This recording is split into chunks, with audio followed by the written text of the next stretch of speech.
The Sovereign God, the Ledger of Souls, Silence, Before the Big Game. New York City in mid-February resembles a morgue, cold, sterile, and filled with the bodies of those who didn't live to see spring. I sat on the terrace of my penthouse, wrapped in a chinchilla coat that cost more than the average Detroit apartment block. The air was so icy that my breath turned to crystals, but I didn't feel the cold. A fire burned within me that no ocean could extinguish.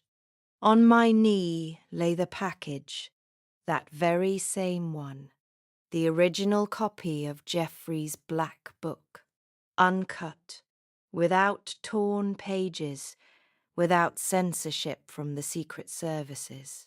I didn't open it right away. I savored the moment. This book held a concentrated energy capable of stopping the Earth's rotation.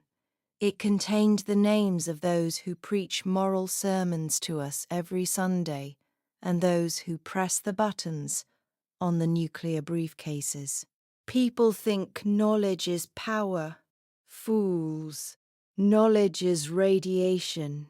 If you don't know how to shield it, it will turn your bones to dust. This book was Jeffrey's treasure.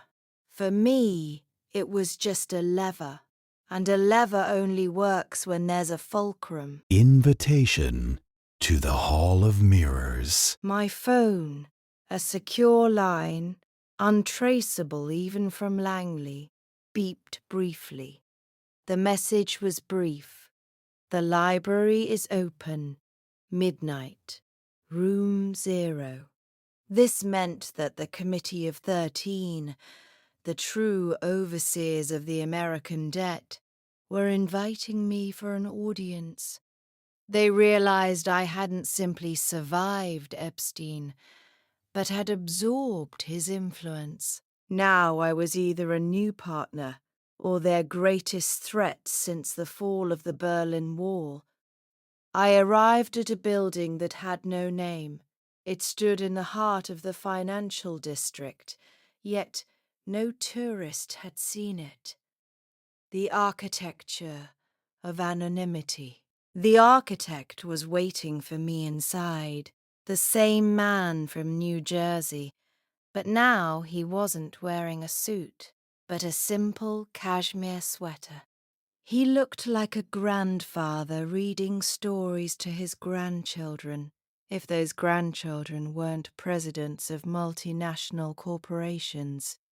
"Eleanor," he said, gesturing to the table where a bottle of 1945 wine sat. "Have you brought the book?" "I brought something more valuable," I replied, sitting down across from him.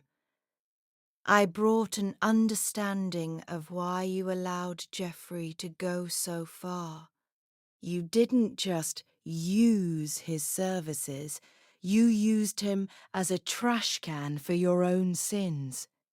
And now that the can is overflowing, you want me to empty it." Economy of the Apocalypse. The architect smiled. It was the smile of a man who had seen empires rise and fall. "We're not afraid of exposure, Eleanor. The crowd will swallow any lie if it's wrapped in the bright garb of scandal. We fear the devaluation of faith. Money is religion. If people stop believing in the system, our capital will turn into paper." I understood his game. They wanted me to destroy the book, but not just burn it, but integrate its contents into a new financial system. They wanted to create a digital registry of guilt. "You want to digitize blackmail," I said, feeling a thrill of excitement run down my spine. "You want to create a blockchain where every transaction is backed by a social rating based on what you have in this book. Brilliant. The architect nodded. We'll call it transparency. People will be begging for it. They'll think it's a fight against corruption, when in reality it's absolute control. And we need someone with your face and your reputation to lead this project. Eleanor's choice. Sovereign or slave? I looked at the black book. It contained the names of my friends, my enemies, and people I once respected. If I accept, I will become the most powerful woman in history. I will become a god in a digital machine. If I refuse, I will become target number 1. Do you know what you're mistaken about? I asked, slowly rising. You think everything can be turned into an asset, but there are things that are valuable precisely because they cannot be exchanged. I took out a gold lighter, and in front of the most powerful man in the world, held the flame to the corner of the black book. Jeffrey died because he wanted to control people through their weaknesses, I said, watching the fire consume the list of names. I will control the world through its freedom. I will not build your digital prison. I will build a market where your transparency will be worth 0. The architect didn't move. He simply watched the history of the 20th century burn. You just declared war on the gods, Eleanor. No, I replied, heading for the exit.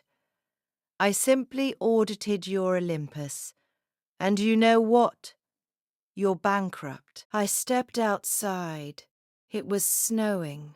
The black book had turned to ashes in the trash can behind me, but the secrets weren't gone.